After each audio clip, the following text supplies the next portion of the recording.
Hello, East Islip High School. This is Mr. Bernard, the principal of the building. Today I'm here with Dr. O'Rourke, the Executive Director of Special Education and PPS, and we're here to talk about what it means to be nice. And we all know what nice means, but today we're looking at nice in a different way. N is nurturing, I is inclusive, C is civil, and E is equitable. Let's learn a little bit more about this. Did you know that May is International Civility Awareness Month? At East Islip High School, we are East Islip Pride, and civility begins with us. Let's share the joy of respecting and sharing our unique experiences and abilities with each other. Let's begin to learn about restorative practices and the importance of human connections and relationships.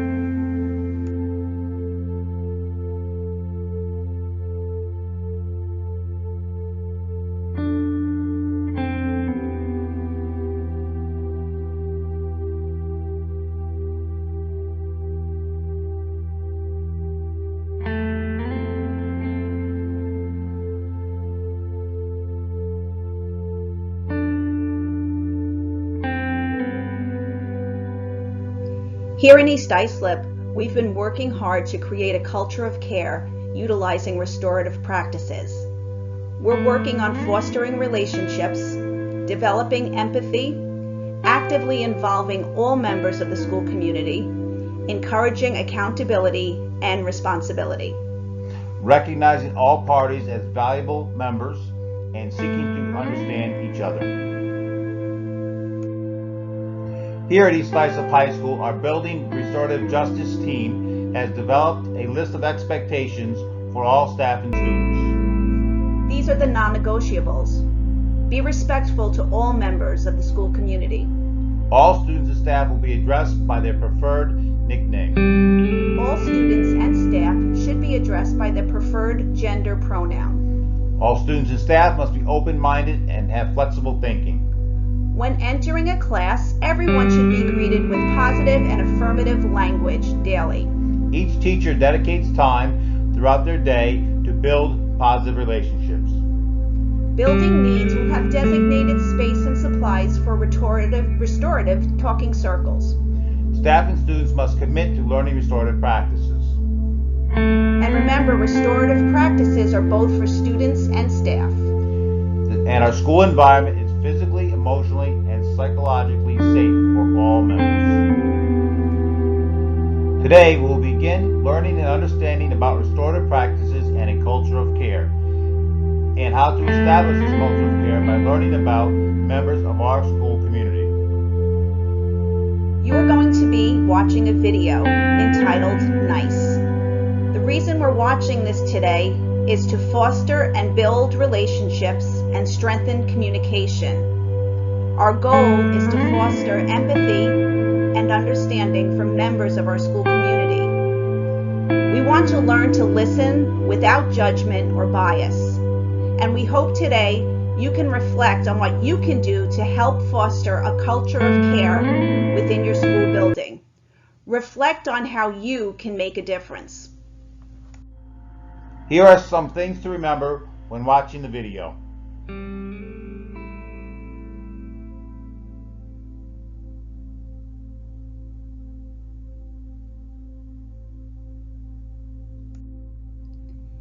It's important to remember we are not all in the same boat, but we are in the same storm. Some have yachts, some have canoes, and some are drowning. Remember, just be kind and help when you can. Thank you for watching, and remember, together we can make a difference. My name's Kaylee Norton, and I'm a daughter, cousin, niece. I go to school at East Islip High School, and I'm in 11th grade. I'm Dana Norton. I'm Kaylee's mom. I am a mom of 3 kids and a school nurse. What are some barriers you guys experience, and how do you deal with them? A barrier I experience is being put in special ed classes because it doesn't give me as much of an opportunity for meeting new people. So that's definitely a barrier. I guess a barrier is sometimes I'm not able to do certain things due to my illness, and I just try to find other things I would like to do that can make up for that. Okay. Now, what kind of feelings do you have when you have difficulty doing something or cannot do something? A little frustrated, but then I usually forget about it and do something else. Same thing, probably a little frustrated, but then find some other way to figure out how to get that done, or something else I can do that would make it better. So now, is there anything you would like to tell the audience that you would like them to know? I would say not to judge a book by its cover, because you don't really know what's going on in their life, so you shouldn't really judge before you really know them. I would probably say people should really open their eyes and don't stay in your little clique. Look for other people that you might that are looking to maybe join to become a friend with you, because sometimes they just get pushed out a little bit and they just need someone just to bring them in, show them new friends and make them more comfortable. My name is Corey Shaman. What's that? What is something that you guys love to do? I work at CCC and lead RFI. Networking garbage. What are your guys' weaknesses? My weakness is my pay persuading. Yeah, and my weakness. What about your strength? Clean, learn, listen, and I always follow the direction. What about you, Sarah? What is your weakness? Hard work. What are you good at? Cleaning. Anything you want to tell people that they should know? See how hard work pays off. Hi, my name is Eric Peterson. I'm Joy Peterson, and I am Eric's sister. What are some barriers that you guys experience, and how do you guys deal with them? I guess with autism, there's always going to be a barrier. You never really fully are accepted into society, and that's kind of what we try to do collectively as a family, with EJ and stuff. We want to kind of raise money in order to create those sort of opportunities for kids like Eric, and it's tough. There's a lot more depth to it than people really realize, but that's the whole package. What about you, Eric? What are some barriers that you face, and how do you deal with them as time goes on? Well, students walk in the halls, also walk through the hallways. You should not be running, you cannot be pushing, and you cannot be shoving.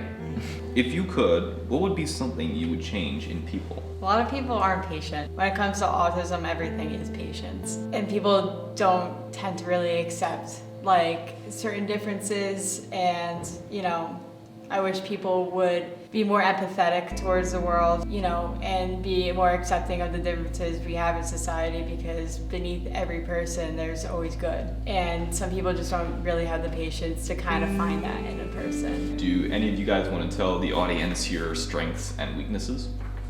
He does classes at home.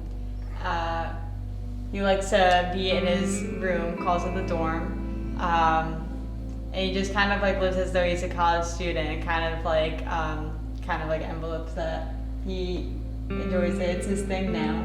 And he works hard. Yeah, I go to study.com and I go to Norfolk State classrooms. Is a lot of fun. He's also very, very good at he's very interested in birthdays. I guess my strengths probably would be my sports, my academics. Most importantly, I guess just personality wise, I always try to see the good in people. I try to be empathetic, give everyone a chance, even despite negative things that have happened. I always try to give people a second chance at renewal and stuff.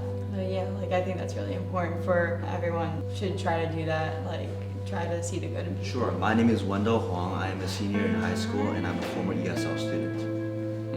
My name is Dr. Costa. I'm an Italian teacher here, and I've been here for 4 years now. The first question is, what kind of feelings do you have when you have difficulty doing something or cannot do something? When I have difficulty doing something or when I cannot do something, sometimes I get stressed, I get frustrated, but most of the times I try to keep my head up and think tactically, logically, and try not to have my emotions overcome me. Yeah, sometimes that happens to me too, even at my age. What my father taught me is, so many people, whatever you think it's so hard to do, just think about how many people have done it before you and how many people are going to do it after you. So if all these people did it, you're gonna be able to do it. And that's what I always tell my students when we have a harder task in class, or just approaching a moment in your life where it seems like to be so hard for you. Just think about it. So many people did it before me, and I'm gonna do it. But what are your strengths and weaknesses?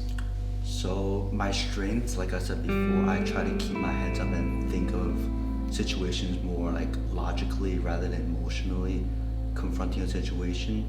So I think that's a very good strength of mine, because I usually don't get like emotionally like stressed out about like situations.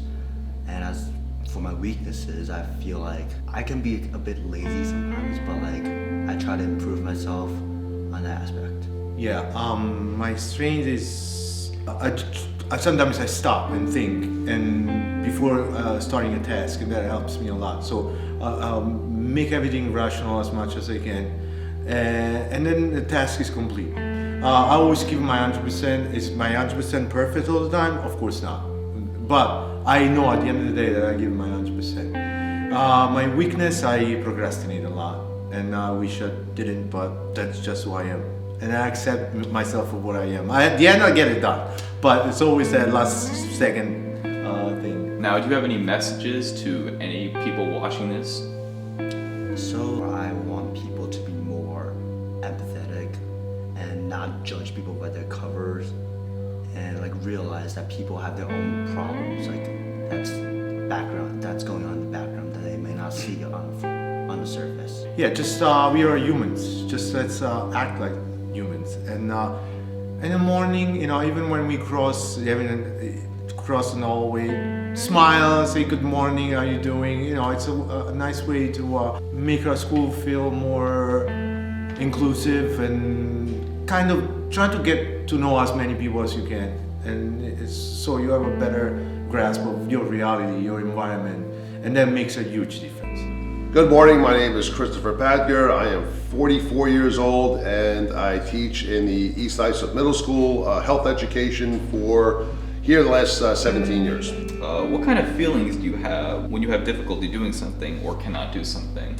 I get frustrated, just like anybody else, I would hope at my age I'd figure out better ways to do things sometimes, but yeah, some days are easier than others, and you know what, you just keep trying and you just keep working at it, and hopefully you get the result you want. All right, what are your strengths and weaknesses? My strengths, well, I try to have a positive outlook on life. I've had a lot of other things in life that have happened to me that are experiences that shape and change you, and you know what, great mottos. It's a great day to be alive. So, you just keep working every day to be the best you can, and hopefully you get the results you want at the end of the day. I see. If you could, what would be something you would change in people?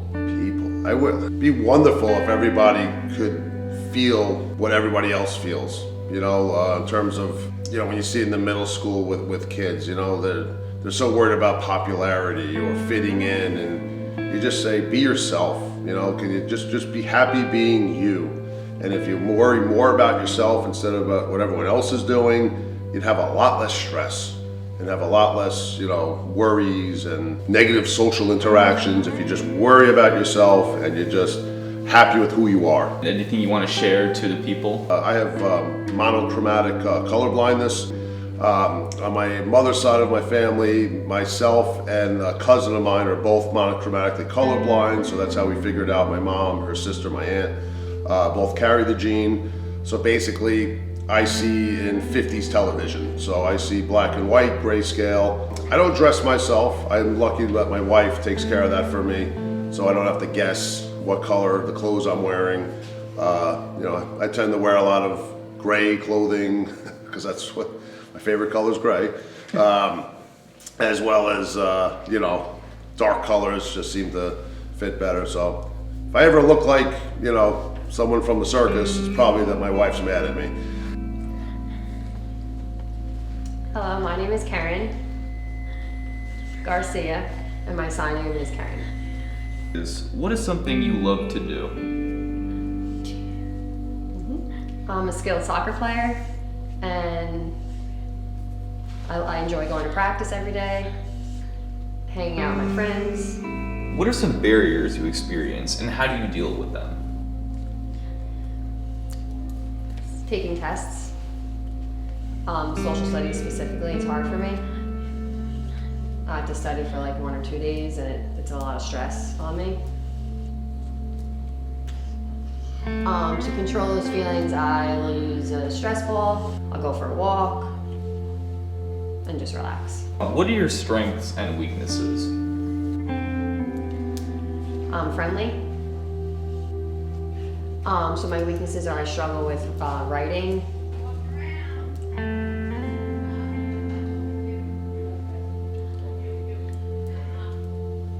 And I need support. Hi, my name is Jovina Brada, Mrs. Brada. I'm the sign language teacher here. I have been here about 12 years now, and I obviously love this community, and so did my brother, which is why I got into sign language and teaching sign language. He was born deaf, he came here, he came to Cleary School, and we had a very good life together, and we have gone through our ups and downs of him being a deaf person and a little boy and growing up to be a teenager and now an adult. He's now 32 years old, and it has definitely introduced me into this lovely community, the deaf community, deaf culture, and has made me the person that I am today. That's why I teach sign language. That's why I'm a part of this community, is because of him. And yeah, that's pretty much it for now. What kind of feelings do you have when you have difficulty doing something or cannot do something? Well, I mean, like anyone else, it gives me frustrations when I can't do what I'm asked to do, or if I have any type of struggles. But I have, with Maddie and with being older, I have definitely have different coping mechanisms with that, and I feel frustrated and feel like I want to learn how to get better doing that. If I have any type of struggles, I want to learn what's the best thing I could do to accomplish that. What is something that you love to do? Oh, I love to teach. I love to be with my family. I like to go skiing. I like to go shopping. I like to go out to dinner and stuff like that, But I mainly love to teach, especially here, about sign language and this culture, to kind of promote awareness of what, I don't know if you saw, there was a movie, Coda. It was about a child of a deaf adult. It's about living with a deaf person and living in the life of a person that is deaf and born deaf. And it kind of shows you the struggles that they go through throughout their life and what the family has to also go through, and sometimes they get ridiculed because they're deaf. And I have dealt with that having a deaf brother. I had to deal with his up and down emotions of being isolated and not really feeling almost invisible. And being a family member in that kind of environment is very hard, but it has made me more of a compassionate type of person, and it has made me more of a selfless type of person, because I do anything, if I see anybody like that, my students, because anybody, my brother, people, anyone in this world, it makes me want to help, them, and do anything to take the shirt off my back for them, because it reminds me of my brother and what he has been throughout his life. And it also has given him a lot more. He has become a stronger person because of that. And that's something that I love to do, is kind of like tell my students and tell everyone, what he has endured in his life to become a stronger person because he was deaf, and it has definitely helped me become a better person in that way. It also has made me a little bit more vulnerable that's more of my weakness. I'm more sensitive about the topic because of that, but it has made me more, it's made me realize like to be more, me as a person, to be more kind to the underdog or, someone that has been struggling. People don't really know what people are going through in their life. And, when you see my brother, when you've seen my brother when he was younger, you would have he's deaf, so you didn't think anything. He looks like a complete, normal person, and he would come to school and go through the motions of being in school, but no one really knew deep down inside what he was going through at home, So that's kind of how I try to explain to my students and how to be in life. You never know what people are going through at home and behind closed doors, and you really need to be more kind, and just a wave and a smile goes a long way with people, So I love to do that. That's something I love to do, is teach that and give people and my students more awareness about the deaf community and culture in that type of sense. What I just said, I want people to be, I wish people were more kind. I really do. I wish people were more open-minded about life and kind of understood like that there's a lot of things that people don't realize everybody is going through. Even me, I'm not just a teacher here. I'm a human. I have little babies at home. I'm a mother. I'm a sister. I'm an aunt. I'm a daughter. And and people don't. We all have things going on. And no matter what, I show up and I do what I have to do. But I feel like I wish people were more like that and understood that there's more people that are going through. Everyone's going through stuff. Now, is there anything you would like to tell the people? Any advice that you would give them? Try and be good, a good person. And as far as with the deaf community, and any person in that type of community that's different, they are different compared to us, even though I don't look at my brother as different, but in that type of sense, they want to be welcomed and belong, and to try and just communicate with them, and anything to try to be friendly and befriend them and make them a part of this world. That it goes a long way. It's very appreciative. And even my students here, it's great that we have Cleary here. We have Cleary School for the Deaf here, because that a lot of my students have befriended kids in Cleary and have been more friendly with them and communicate with them, and they have no idea how much it goes such a long way to just say hi and how are you and try to communicate with them. Anything like that would be amazing. If you could always see a deaf person and just even hi, something to communicate with them is a big deal. It goes a long way. So I'm Bridget Piccolo, and I'm a teacher, a mother, a daughter, and I teach a bunch of different things, and I'm very involved with the school, from School Business Partnership, SAD. I'm a special ed teacher. I've taught science, social studies, and many, many different things. I'm Rachel. That's my mom. I graduated 2014 in EIHS School District. And I work at Connecticut Elementary School in a 12-on-1, and I am a classroom aide. What kind of feelings do you have when you have difficulty doing something or cannot do something? Well, I used to get frustrated, but now I've just learned over the years to figure it out on my own, and that's why I like being with the class I'm with, because I kind of understand where they're coming from. Rachel has hydrocephalus, which is a blockage between the brain and skull, and it's a medical condition that sometimes has some learning stuff that can go along with it. Everybody's very different that has hydrocephalus. So when she was born, they told me that she might not walk, talk, be able to do any sort of thing like that. And Rachel doesn't like to brag about herself, but she's a marathon runner multiple times, owns her own business, works for the school district. She has 4 jobs, and at 25 years old, she bought her own condo. So I feel like she's my hero, because they told her she couldn't do that stuff, but you put your mind to something and you can do anything. So there's never an obstacle. What are some barriers you experience, and how do you deal with them? Well, I always had trouble reading and spelling, but I've just learned, having an iPhone helps a lot, because you could use the saying to the word and just, figure it out like that. and with reading, I just go through and try to figure it out. I try to read like small articles or stuff like that to help me, even though I don't read that much anymore in books. I'm not in school anymore, but I try to help keep it up a little bit. What are your strengths and weaknesses? Well, her strength is she's very organized. Yeah, a little OCD. OCD. It could be bad at And she has the biggest heart in the whole world. And her strength is she is persistent, and she helps students all the time that have great difficulties in her class, and she'll just plug along with them because she knows what they felt like. So she just keeps going at it where most people would give up. But she's taught herself that you can't give up and you keep working hard. And so I feel like that's such a huge strength of yours.